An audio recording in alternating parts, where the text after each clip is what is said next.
Assalamualaikum warahmatullahi wabarakatuh.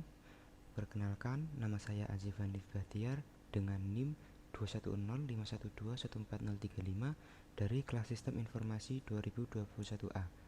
Di sini saya akan menjelaskan tentang model infrastruktur jaringan. Jaringan komputer adalah dua atau lebih komputer yang terhubung satu sama lain dan digunakan untuk berbagi data. Sebuah jaringan dibangun dengan perpaduan konfigurasi hardware dan software untuk menciptakan sebuah sistem yang dapat bekerja dengan mulus. Untuk membuat sebuah jaringan, switch dan router menggunakan berbagai protokol dan algoritma untuk bertukar informasi dan untuk membawa data ke titik akhir yang diinginkan.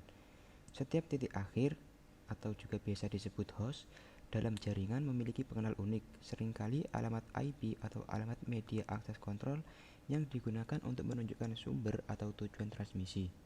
Endpoint dapat mencakup server, komputer pribadi, telepon, dan berbagai jenis hardware jaringan. Sebuah jaringan perangkat juga mungkin dibuat dengan menggunakan gabungan teknologi kabel dan wireless.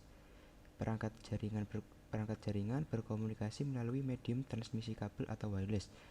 Untuk jaringan yang menggunakan kabel, mungkin membutuhkan optical fiber, coaxial cable, atau kabel tembaga. Sementara itu, jalur jaringan wireless termasuk dalam kategori jaringan yang menggunakan koneksi data nirkabel untuk menghubungkan titik akhir. Titik akhir ini termasuk radio siaran, radio seluler, microwave, dan satelit.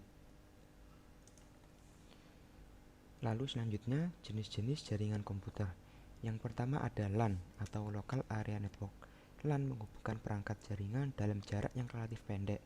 Sebuah gedung kantor, sekolah, atau rumah, jaringan biasanya berisi satu LAN, meskipun kadang-kadang satu gedung akan berisi beberapa LAN kecil, dan kadang-kadang LAN akan menjangkau sekelompok bangunan di dekatnya. Dalam jaringan TCP/IP, LAN sering tetapi tidak selalu diimplementasikan sebagai subnet IP tunggal. Lalu yang kedua ada MAN, Metropolitan Area Network. MAN adalah jenis jaringan komputer yang menghubungkan dua atau lebih jaringan LAN di dalam kota yang sama. Kalau jarak yang menghubungkan dua LAN sudah tidak mungkin untuk membangun jaringan, maka jaringan MAN akan digunakan. Jenis jaringan komputer ini lebih besar dari LAN, tetapi lebih kecil dari WAN. MAN menggunakan perangkat khusus dan kabel untuk menghubungkan LAN. Lalu yang ketiga ada WAN, Wide Area Network. WAN juga bisa dibilang sebagai kumpulan LAN yang tersebar secara geografis. Perangkat jaringan yang disebut router menghubungkan LAN ke WAN. Dalam jaringan IP, router menyimpan alamat LAN dan alamat WAN. WAN berbeda dari LAN dalam beberapa hal penting. Sebagian besar WAN, seperti internet, tidak dimiliki oleh satu organisasi, melainkan ada di bawah kepemilikan dan pengelolaan kolektif atau terdistribusi.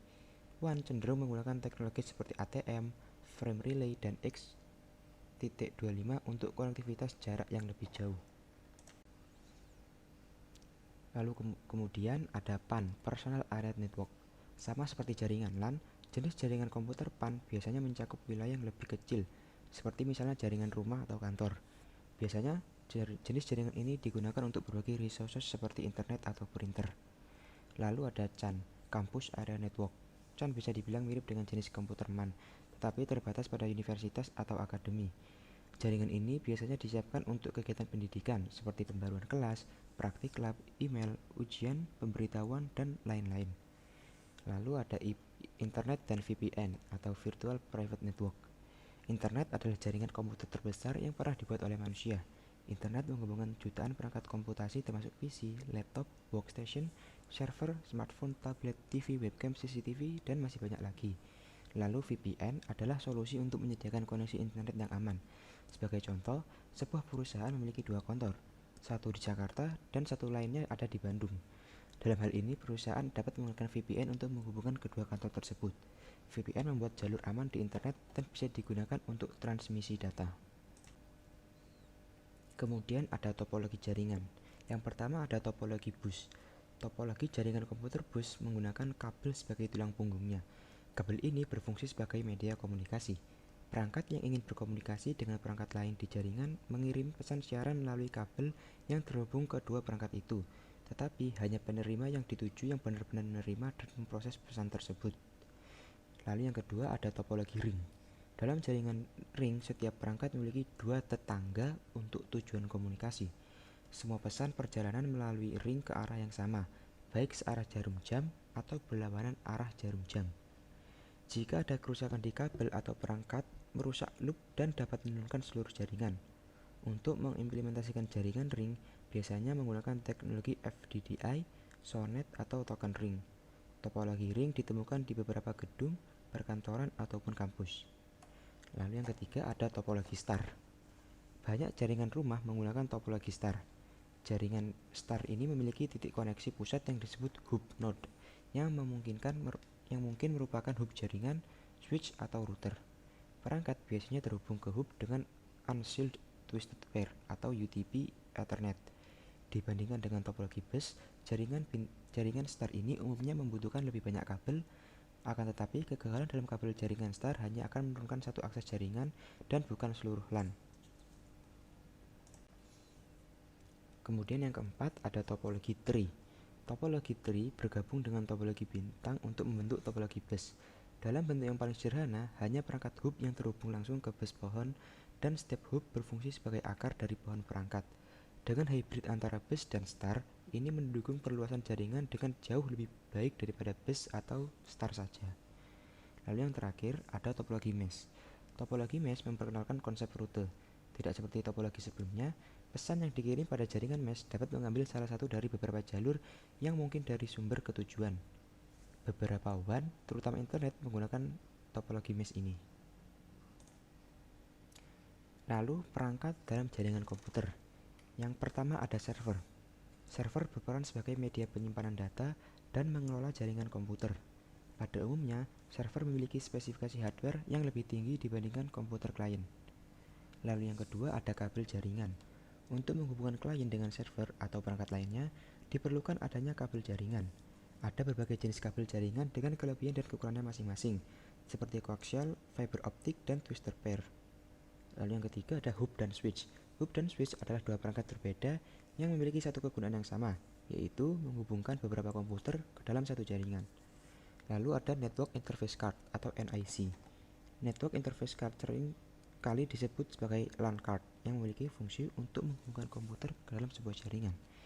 Sebagian besar komputer modern saat ini sudah memiliki NIC secara built-in. NIC memiliki berbagai variasi yang dibedakan berdasarkan kecepatannya: Ethernet, Fast Ethernet, Gigabit Ethernet, dan 10 gig. Selanjutnya ada router. Router adalah perangkat jaringan yang berperan untuk menghubungkan jaringan kabel dengan jaringan nirkabel dan mengolah lalu lintas data dalam jaringan tersebut. Kemudian ada modem. Modem adalah perangkat yang berfungsi untuk menghubungkan komputer dengan penyedia layanan internet atau ISP. Lalu ada repeater. Repeater merupakan perangkat jaringan yang berfungsi untuk memperkuat sinyal dalam sebuah jaringan nirkabel. Jika sebuah jaringan memiliki jangkauan yang luas atau terhalang oleh objek, maka penggunaan repeater seringkali diperlukan untuk memperkuat sinyalnya. Nah, yang terakhir ada wireless card.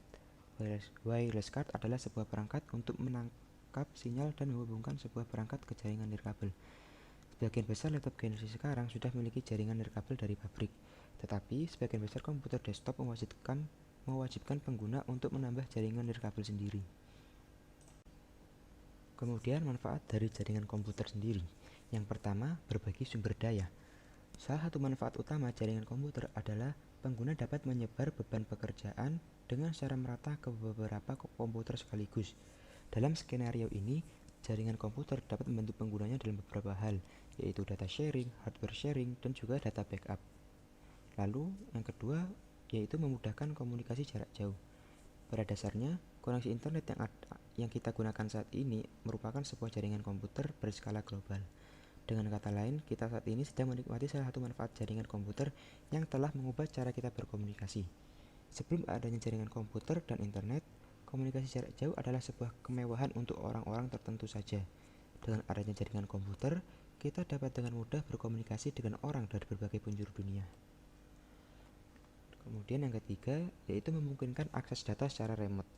Adanya jaringan komputer juga memungkinkan kita untuk mengakses data-data penting tanpa perlu membawa penyimpanan fisik seperti flash drive atau hard disk. Selama sebuah jaringan komputer terhubung ke internet, maka selalu ada selalu ada cara untuk dapat mengaksesnya dari mana saja. Metode penyimpanan data seperti cloud hosting atau remote desktop dapat digunakan untuk mengakses file penting saat berada jauh dari kantor atau rumah. Hal ini tentunya juga memungkinkan perusahaan untuk mempekerjakan karyawannya secara remote. Lalu, yaitu meningkatkan keamanan dan manajemen data. Jaringan komputer juga bermanfaat untuk meningkatkan keamanan data dari kerusakan atau pencurian. Penyimpanan data pada sebuah jaringan server dengan sistem pencadangan otomatis dapat membantu mengurangi risiko kehilangan data, penting bagi perusahaan atau perseorangan. Adanya sistem manajemen database seperti SQL, MongoDB, dan MySQL juga dapat dimanfaatkan untuk meningkatkan efisiensi sebuah jaringan komputer dalam mengamankan dan mengatur data. Lalu yang terakhir yaitu memfasilitasi jalur baru untuk konten hiburan. Tanpa adanya jaringan komputer, situs hiburan berisi jutaan konten seperti YouTube, Netflix, Facebook, TikTok, Instagram, dan lain sebagainya tidak akan pernah terjadi. Selain itu, jaringan komputer juga berperan besar dalam perkembangan komunitas game online yang saat ini sudah banyak peminatnya. Sekian dari saya, apabila ada salah kata, saya mohon maaf. Terima kasih sudah menyaksikan. Wassalamualaikum warahmatullahi wabarakatuh.